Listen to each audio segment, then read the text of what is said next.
Saudara, banjir bandang yang terjadi di Kendari hingga malam tadi terus terjadi dan berdampak kepada sejumlah warga dan merendam permukiman.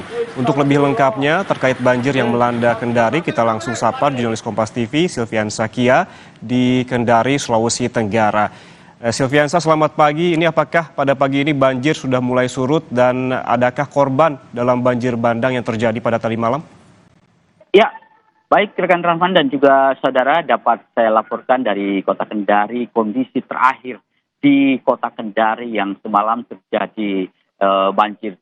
Ya, memang dapat saya laporkan secara umum di beberapa titik di Kota Kendari terjadi banjir seperti di Kelurahan Lepo-Lepo, Mandonga, dan juga di tempat saya berada ini di Kecamatan Kendari Barat, Kelurahan Sedoa, tepatnya di Rumah Sakit Santa Ana. Dan Anda bisa menyaksikan di belakang kami pihak rumah sakit dan juga TNI Polri masih melakukan evakuasi terhadap barang-barang yang masih bisa digunakan.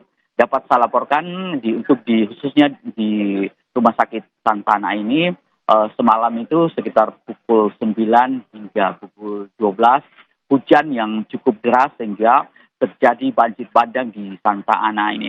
Ketinggian untuk di depan parkir mobil kendaraan itu kurang lebih 2 meter, dan untuk di ruangan itu kurang lebih 1 meter, sehingga pasien yang berada di rumah sakit ini di Santa Ana dilakukan evakuasi di lantai 2 dan juga rumah sakit. Dan saat ini air sudah kembali di kondisi ini sudah surut ya, sejak pukul 4 subuh.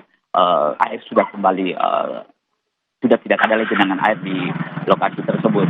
Meskipun kita ketahui bahwa memang tidak ada korban jiwa, namun peralatan di rumah sakit Santa Ana ini banyak yang mengalami kerusakan.